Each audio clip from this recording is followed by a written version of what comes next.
Sir आप आ गए हैं सीवान से पटना चलकर, सबसे पहले तो आपका बहुत बहुत स्वागत है। जी जी, आपके मीडिया चैनल को भी बहुत बहुत धन्यवाद है, साधुवाद है।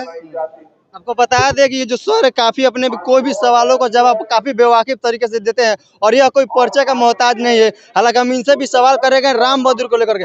अयोध्या में राम मंदिर बन गया है और मोदी जी लगातार कह रहे हैं कि हमारी जो सरकार है राम मंदिर बना दी, जो कि 500 वर्षों से लड़ाई लड़ते जा रहे थे, आज जो हम लोग उसको जीत लिए हैं। क्या कुछ कहिएगा आप? मोदी जी जो आइडियोलॉजी को लेकर के चल रहे हैं, राम सबके हैं, मैं ये मानता हूँ बात को। जो धर्म के नाम पर आस्था की चोट की बात करते हैं, लेकिन याद रखिए अभी पिछले बार ही जो कोरोना का दौर आया तो उसमें जो है वो सड़कों पर डॉक्टर और पुलिस नजर आ रही थी और कोई वहां पर, यहाँ तक कि मंदिरों में भी जो है वो मास्क लगा दिया गया था और मना कर दिया गया था। तो मैं पूछता हूँ कि राम ने कभी ऐसा नहीं कहा कि लोगों को भूखे तड़पा दो, लोगों को मार दो शिक्षा बिना, लोगों को कृषि बिना मार दो। ये राम के आइडियोलॉजी का जो व्यापार हो रहा है, राम के सपनों का जो सौदा हो रहा है, आने वाली पीढ़ी जो है इन लोगों के तस्वीर पर थूकेगी। इसलिए कि भारत के बेरोजगारों को मैं पूछता हूँ, भारत के 6.5 लाख गांवों में 6.5 लाख मंदिर है, 6.5 लाख मस्जिद है, लोग वहाँ पूजा अर्चना करता है। तो ईश्वर का निवास, राम का निवास जो है हृदय स्थली होता है, मन होता है, तन होता है, न कि मंदिर और मस्जिद होता है। और इसके लिए 600 वर्ष पहले भी कबीर ने आंदोलन किया, उसको मुक्ति का आंदोलन था, लोगों ने भक्ति में जोड़ दिया। तो जब भी याद रखिए, जब भी धर्म का गठजोड़ राजनीति से होता है तो राजनीति अपने मंजिल से भटक जाती है। कार्ल मार्क्स ने इस बात को कहा था।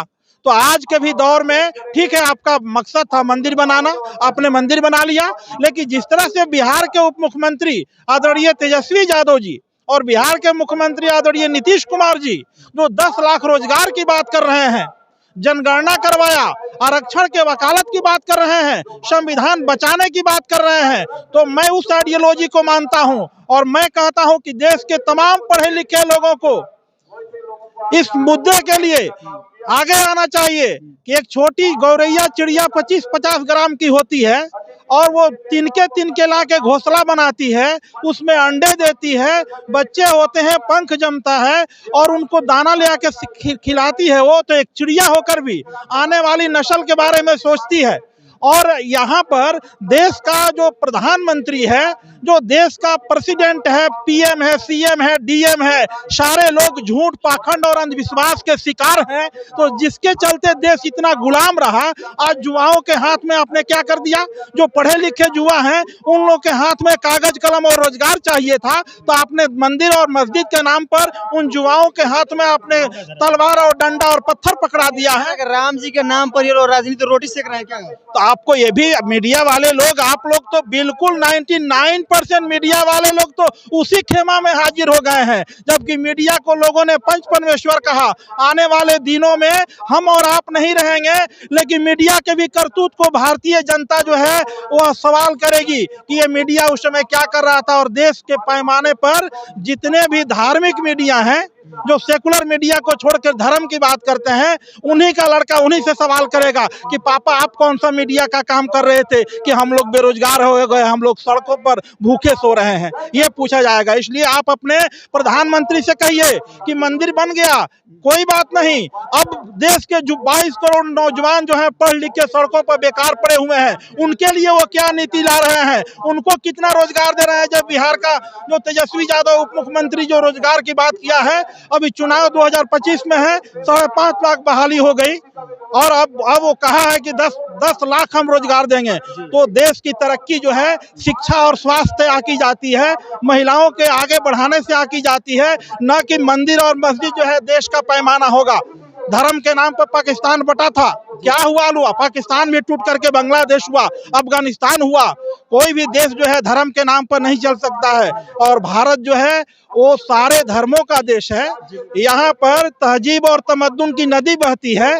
तो हम दूसरे देशों में जाके कहेंगे कि हम बुद्ध के देश से आए हैं, हम युद्ध नहीं चाहते हैं, और यहाँ बुद्ध के खिलाफ युद्ध छेड़े हुए हैं कि जो धर्म स्थली राम को आप मान रहे हैं, वही धर्म स्थली बुद्ध की भी धर्म स्थली है। तो मैं ये कहना चाहूंगा मीडिया वाले लोगों से कि लोकतंत्र मजबूत देखना चाहते हैं तो धर्म के साथ राजनीति को मत जोड़िए।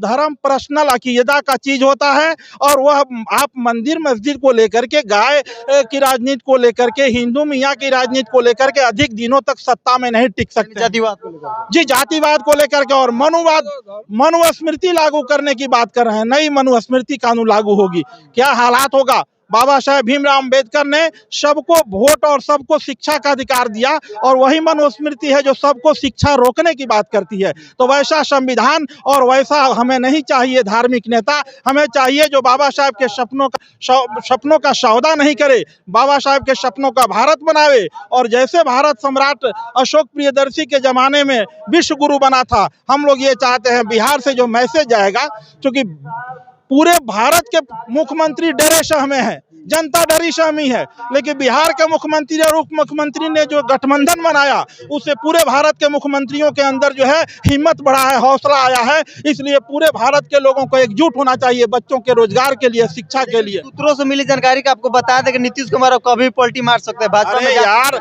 मैं कहता हूँ ये टॉप लेवल की राजनीति है, हम लोग आदना कर्ज करता है। अगर नीतीश बाबू पलटी ही मार लेंगे तो इसे आम जनता को क्या हो जाएगा। आम जनता तो आपके पूरे गतिविधि को आंक रही है, तो नीतीश बाबू पलटी मारेंगे तो इतना दिनों तक पलटी मार करके क्या हासिल कर लिए। आज जो है, आज अगर आदरणीय लालू यादव जी जो बिहार नहीं भारत के नेशनल मंडेला हैं, क्योंकि दक्षिण अफ्रीका का नेशनल मंडेला अपने लोगों के हक के लिए 26 बरस 11 महीना 27 दिन जेल का जिंदगी तय किया, उसी तरह लालू यादव ने अपने लोगों के लिए सामाजिक सद्भाव और सामाजिक न्याय के लिए जेल जाने का सफर तय किया, लेकिन देश तोड़क शक्तियों के साथ समझौता नहीं किया। सफर को लोग तो चारा चोर कहते हैं। अरे यार, तो यही लोग जो है आज रामवादी बने हुए हैं, कभी कृष्ण को माखन चोर कहा क्योंकि कृष्ण समाजवादी विचारधारा का व्यक्ति था, उसी तरह आज लालू यादव को चारा चोर कह रहा है।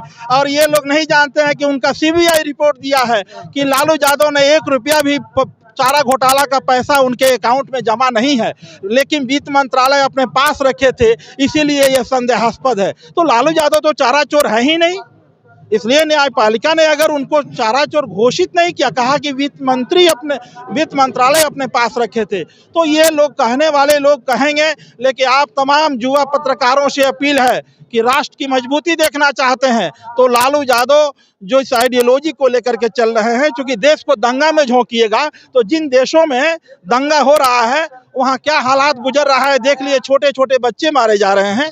इसलिए देश दंगा में नहीं जाए, ये मीडिया वालों को ऐसा काम करना चाहिए कि रोजगार और जो बेरोजगार युवा हैं उनको रोजगार मिले, हर आदमी को शिक्षा स्वास्थ्य की सुविधा हो, हर आदमी के थाली में रोटी जाए और भारत मजबूत हो, इसकी बात को आगे बढ़ाना चाहिए। बहुत बहुत धन्यवाद। तो चलिए।